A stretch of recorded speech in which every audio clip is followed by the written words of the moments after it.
Hello and welcome back to Rev Real Estate School. Today, what we're looking at are 10 rules that we can use as guiding lights as real estate agents as we progress through our business. Now, this I find to be really important. There's so many decisions we have to make as real estate agents. We're constantly getting thrown these different marketing opportunities, or should we go to this event or should we not go to this event, or should we call this person or should we not call this person? Should we post this or should we post that? There's this constant need for decision making. And when you have a set of rules, this really helps us just make these decisions faster. It really is a guiding light. It's kind of like if we were driving our car and it was pitch black outside, we couldn't see where we're going. So what rules help us do is it help us turn our headlights on so that we're going in the right direction. Okay, so right before we jump into these rules, we're just going to look at the 3 reasons why real estate agents tend to fail. Like if we distill everything down, what are the 3 reasons why agents tend to fail? Number 1 is they don't move fast enough. And what I mean by this is they get analysis paralysis and they think through, how is this going to work? And I'm going to dive into a deep research into what CRM I'm going to use. And 6 months later, I don't have a CRM, or I'm going to spend a whole bunch of time learning Instagram before I actually do my first post and just let data tell me which posts actually make the most sense. And we tend to overthink. We just don't move fast enough. And that's a very common reason why agents will get into the industry. This is also a reason why agents oftentimes think they're working really hard because they're putting in time, but there's not actually an outcome. There's not actually an output that comes from what they're doing. So we have to be prepared to move fast. The second reason is agents don't take enough risk. Now, when it comes to risk, this isn't just financial risk. This isn't just paying money for some sort of service. In fact, it's rarely, if ever, that. Really, where the risk comes is personal risk. They don't want to do certain things that could potentially bruise their ego. They don't want to ask for business because somebody could say no. They don't want to make a post because they're concerned that nobody's going to actually view it, like it, share it, whatever. And so when agents don't take enough risk, their business ends up drying up. We have to be willing to take risk, and we're going to see this within the rules as well. And finally, the most common reason is they just don't work enough. Agents just don't put enough time in. Now, when I say put enough time in, oftentimes agents that get out of the business, they're like, I worked a lot, but we really need to contextualize work. Like, it's not just work if we're not actually doing anything that can move the needle forward. If we are just spending a ton of time reading articles and researching CRMs and looking up websites and working on our logo, like, not to say that some of those things aren't have some importance, but generally they're not really going to move the needle in our business. We need to really be willing to put in time that's going to move the needle forward. So those are the 3 reasons why almost every agent will get out of the business. In some way, shape, or form, it's distilled down to those 3 things. So let's now transition into our 10 rules. Rule number 1 is you have to find people before they actually need a realtor. You have to actually find people before they need to buy or sell. And there's a reason for this. Generally, most people in most markets are going to know a handful of real estate agents. And so how are they going to determine which agent to use? Generally, it's one they just have the closest relationship with. It's just a mere proximity. You're just close to that person on a more frequent basis. So that's just a logical choice. There's not always a lot more decisions that go into that other than this is just proximity. This agent's close to me. And so because of that, so many times agents are just thinking about lead generating strategies. They're trying to find leads, trying to find people looking to buy or sell. And that is completely misguided. Instead of trying to find leads, try to find people before they actually need to buy or sell real estate, and your business will explode over time. You got to play the long game. But even if you're trying to find leads, most of those aren't actually going to transpire into anything anyway. So you still have to play the long game. So instead of focusing on lead generation, focus on relationship generation. Your business will thank you for it for years and years to come. This moves us on to rule number 2, and it's focus on inputs over outcomes. So in real estate, we're so fixated on the outcome, which is generally doing the deal. But even before doing the deal, there's getting the lead. That's also an outcome. So when we're thinking through this, we need to think about what is the action that was taken in order to get the lead or to get the deal. So let's actually consider the lead as the outcome in this case. Well, what precedes the lead is a relationship, is a conversation. And so as real estate agents, we need to understand what are the inputs, what are the things that we need to do that are going to actually turn into an outcome. And we don't reward the outcome. We don't pat ourselves on the back for an outcome. Let's say we had to call 5 people today and we called 1 and got a deal out of it. We still weren't successful. Let's say we had to call 5 people and we called 5 people and got 5 voicemails, successful day. So this is turning the whole concept on its head. Instead of focusing on outcome, we're focusing on inputs that we're putting into the business. Next, we need to price risk better, and we need to price risk in terms of inaction. So many times when we think of risk, we think of, well, we could call that lead and try and follow up and that person may reject me. So that's action. We're taking an action and then we're getting rejected. And that's oftentimes how we see risk. But risk, the real, most dangerous, most insidious risk is inaction. So by not making that call, yeah, maybe that person won't reject you, but they're just going to go sell or buy with somebody else. And so when we think about pricing risk, don't price risk in terms of just the actions we have to take and the potential negative outcomes. We always do that. What are the negative outcomes of not doing anything, of not actually taking a risk? And so turn risk around and price risk in terms of inaction, not just action. Next, very simple. If you want to sell more homes, you need to have more conversations. So more conversations equal more deals. That's really the math of real estate. More conversations generally leads to more friends, which generally leads to more deals. Now, these conversations don't necessarily have to be in person, going to networking events, handing out business cards.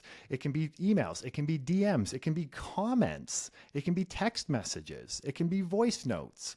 We just have to be talking to more people if we want to sell more real estate. Almost every time I see a dry pipeline, it's just down to just not talking to enough people. So if we want to do more deals, talk to more people, that problem's going to solve itself.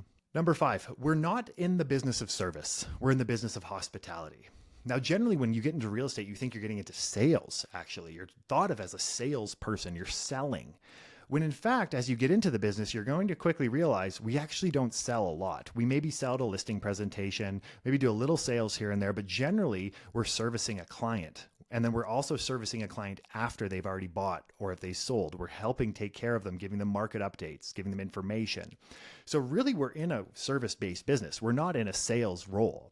And this is something you learn pretty quickly when you get into the industry, which if you hate sales, no problem, because the majority of real estate is not sales. But then we have to go one step further, and service is one thing, but really where the magic happens in real estate is when we go beyond the service, and that's hospitality. How can we create a unique, customized, individualized experience for the people that we're working with? That is where referrals come from. And that's not to say we don't want to process, we don't want to follow our process, but it's okay to color outside the lines. If somebody just truly loves something and they, love local baked goods, bringing that to showings goes a really long way. So this doesn't have to be massive, but we want to look for different little opportunities when we're helping people to give them signs of delight and just give them little bits of delight throughout the process. That's hospitality. Next, there's cash and communities. So often when you see a new real estate agent really take off, and this can be, even somebody who's less than 5 years in the industry, and you think about what is it that really caused them to take off, and you look at their business, it's often because they own a community. And that can be a geographic community like a geofarm, but not always. This can also just be a group of people that get together around a shared goal or a shared interest. So for example, there's an agent at my office, relatively new, actually quite new, I think she's a couple years in the industry, doing very well. Now, why? She basically is helping everybody in the Brazilian community in my city. She's almost helping every single person in that community. She's really ingrained herself in the Brazilian community. She's Brazilian, of course. She speaks Portuguese. And so she's ingrained herself in this community. And she's really helped this community of people. And now all of her clients, all the Brazilian folks, come to her in order to buy and sell real estate. Huge advantage. This I've seen happen in the arts, where somebody's very fixated on the arts and they are very well known in the arts community. I've seen this with endurance sports. I've seen this with cars. Somebody goes to car shows all the time. Now, when it comes to the community, you definitely want to be there. You have to be there pretty consistently. Church is another really good example, but you also need to be a leader at that community. And what I mean by that is you have to be actually thought of as somebody who is at the helm of the community. And so this might not happen overnight. Like if you join a church or something like that, maybe the next day you're not in charge of Sunday school, but you do want to move in that direction where there's a level of leadership. And that's where people are going to start to look to you. And this is called the halo effect. They're going to look to you as a leader in this case, which therefore you're a leader throughout everything else. Next, we have grow a mullet. Now, of course, we're not talking about actually growing a mullet. That's probably not going to be too great for business. But what you need to do is you need to have a level of professionalism and you need to have a level of personality. Sometimes people have too much personality and they're not professional at all. And sometimes people are so professional and they're so rigid, but they don't actually show their true colors. We need to balance this like a mullet. We need to have business in the front and party in the back. Now, how do we actually action this? Well, generally, I would suggest being very professional in written format. So emails, text messages, being very professional. And then when you're in person with the folks, feel free to ask them about what's going on in their lives. Tell them about your life. Generally, the rule that we look at here is the 60-40 rule, which is whoever talks the most always thinks the conversation went best. And you want to aim for a 60-40 ratio where the other person is talking 60% of the time and you're talking 40. So we still want to be providing them some information on what's going on in our lives and what's new with us. That's the 40%, but we also want them to be talking and more so. So don't be afraid to show some true colors. And if you don't know what your true colors are because you feel like, I'm kind of an introvert and I'm not too comfortable in my skin, then just do small little bits of just asking them a personal question and then ask them 2 personal questions, just small little bits of interjecting personality into it. Next is take a punch and wish them well. So what do we mean by this? We're going to get rejected in this career and it's going to sting, and it always stings. So even as you progress through the career, you will still sting when somebody says, I'm not going to use you, I'm going to use another agent. It still hurts. But I can tell you this, as you progress, it won't hurt for as long. You'll start to move on to the next one. But early in your career, this can really sting. So we have to be prepared for just part of this job. Part of why a lot of people don't want to do this job is they have to deal with a level of rejection. And when that happens, we wish people well. Actually, this is the worst case when you see this is between realtors where, one realtor is doing really, really well in the market. Maybe they have a really, high producing team. And then you talk to other realtors and they're like, yeah, but their marketing budget is so high. And, they do these kind of shady practices. And there's so much of that in our industry. Instead, we just need to take a step back and be like, great, they're doing a fantastic job at marketing. Congratulations. Wish people well, including when we don't get a listing and then we track that listing and we're like, oh, please reduce their price. I hope they go for way less than that. No, hope they do well. Hope they do well and have a great experience. Life goes on. What this is doing, we think that it's kind of being weak, but in fact, it's going to improve our happiness. Because when we sit there and resent either another agent or a client, it gnaws away at us. Just wish them well and just watch and see what that feeling feels like internally when you wish somebody well after they've rejected you. Very powerful. Number 9, you're not going to like everything about your job. Jeff Bezos said, if you like 50% of your job, you're doing great. So every single job is going to come with pros and cons, and real estate is no different. There's going to be certain elements of the career that you like and certain elements you don't like. I love a good presentation, love a listing presentation, really enjoy actually getting the client. And then when it comes to like a home inspection or when it comes to a ton of showings and explaining homes, less so. And there's just certain areas that I love about the career and there's certain areas I don't, and that's okay. We're not looking to have this career fulfill every single one of our passions. We can have passions outside of real estate. In fact, that's generally where a lot of referrals and deals come from, is our passions outside of real estate. But it's not always about liking absolutely everything with our career. There's going to be certain things we don't like, and that is perfectly okay. That doesn't mean we haven't found our passion just because we don't like doing paperwork, and paperwork's part of real estate. So be very, very conscious of the fact that we're not going to like everything about this career, and that's actually okay. Which leads us to our final rule, which is take a nap.